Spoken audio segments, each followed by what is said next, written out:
Urban or suburban? In this video, we're going to talk about Edmonton urban and suburban living.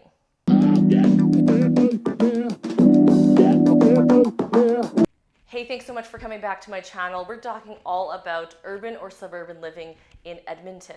Now, this is an interesting question because in bigger cities, bigger than ours, you always have the main city where people come to work, and then you've got the suburbs where people travel to sleep because it's more affordable. And we're talking usually a 30-minute, probably actually an hour minimum drive, sort of between the downtown core and the suburbs of where people live. Now in this video, because Edmonton isn't quite that large, we're going to compare the different surrounding areas into living in Edmonton, and we're also going to talk about suburban living within Edmonton and the downtown core. So there's two different perspectives when it comes to urban or suburban living when you're considering moving to the Edmonton area. So first off, Edmonton has some suburbs that are outside of Edmonton, and they're usually about 15 minutes to 20 minutes. Now, you're probably not even gonna notice that you've really driven outside of Edmonton because they are so close. So the suburbs located outside of Edmonton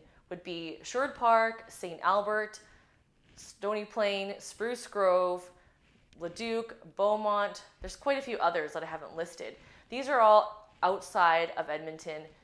For the most part, some of them are more affordable than actually living in Edmonton, with the side note of St. Albert and Sherwood Park being the same, if not more expensive than actually living in Edmonton. Pro of living in the suburbs like that is that it's a little bit of a smaller town feel, and a lot of those places have amenities that you don't have to come to Edmonton for. You can stay within those suburbs to enjoy, get groceries, go out to eat, get craft supplies, do rec area things, get entertainment, that kind of stuff. That's all self-contained. Now, a con of living out there, depending on which suburb it is, if it's a suburb like Sherwood Park or St. Albert, the con would be the higher property taxes. But another con of being in those other suburbs where the value is lower is the value is lower. So you might be moving over there because the value is lower, but they don't retain its value. So when the market gets really busy, the real estate market gets busy, and people can't afford to live in Edmonton, they move outwards to be able to buy something that's more affordable. But when the economy goes down, which we did see, people start to move more towards Edmonton, and then the values of the outside suburbs actually drop substantially. Again, Sherwood Park and St. Albert aren't counted in this, but the other areas do drop quite drastically, and so the value retained is a lot harder to retain than if you were just to buy in the city. So that would be a con versus living in the city or in the suburb. So another pro of living suburban versus urban, so suburbs versus in Edmonton, is that you have the ability to have access to going into the city for a lower cost of living. Now, a con is that you have to deal with traffic going into the city, and there's probably limited transit options. Going in, you're going to probably be relying on a vehicle. Now, talking about Edmonton as a core, let's just talk about Edmonton suburbs and not suburbs. When I talk suburbs in Edmonton core, it's the Anthony Henday ring. Anything outside of the Anthony Henday are all the newer neighborhoods. Now, in this portion of the video, I'm talking about these neighborhoods being suburban, and then the core older side of Edmonton being the urban side. So a lot of people debate if they should be buying a brand new build or an older home. Now, a pro of living in the older areas is that you have these amazing tree-lined streets that you don't get in the new neighborhoods. You got a lot of access to transit, a lot of access to amenities. You have the river valley at your fingertips. A con is that it's expensive to buy a home depending on what kind of home you're expecting. These homes are older, so if you want a home that's renovated or an infill, they end up usually costing you more money because you got to think about the land cost.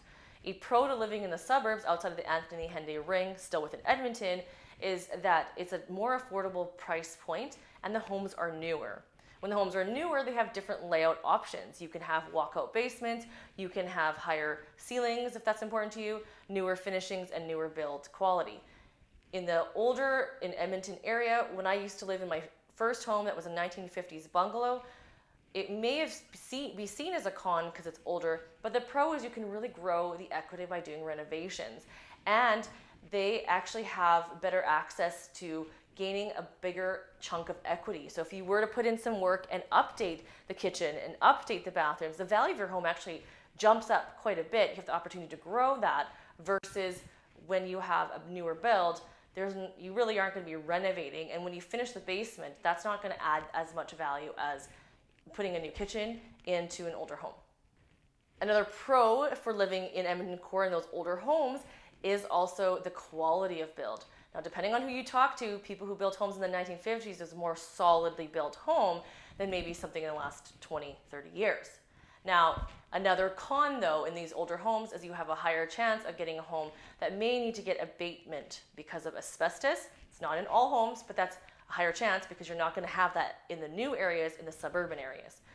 A con in terms of another con in the old areas is a higher chance of sewer line damage with the tree roots because of those lovely trees, and you might have to deal with sewer line issues there. But don't forget, in the newer areas, they're not exempt from it. It just doesn't happen as often as in the older areas.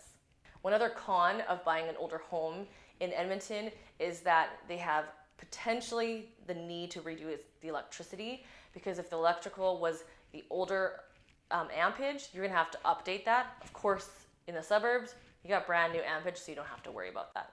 So enough about houses. What else are there pros and cons for living suburban versus urban in Edmonton? So another pro for the suburban side, you got all the brand new schools. All those schools are shiny and new, and they are well funded. The con of living in the older part of Edmonton is that the schools there, they don't usually renovate them, so they eventually sometimes close them out and they don't put the money into it.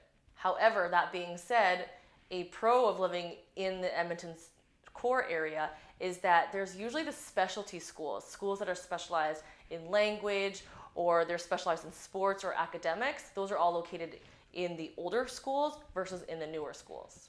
Another thought about Edmonton suburban or urban living is that, of course, in the suburbs, everything takes so much longer to get to, whether you're driving or whether you're taking the transit. So if you're going to the university, you're going to downtown, it does take longer from the suburbs than it does from the urban area in Edmonton.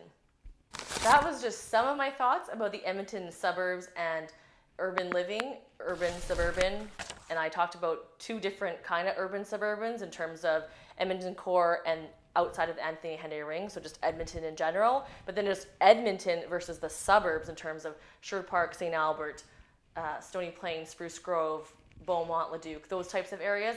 If you have any other questions and you want to look into other neighborhoods, check out this video or that video.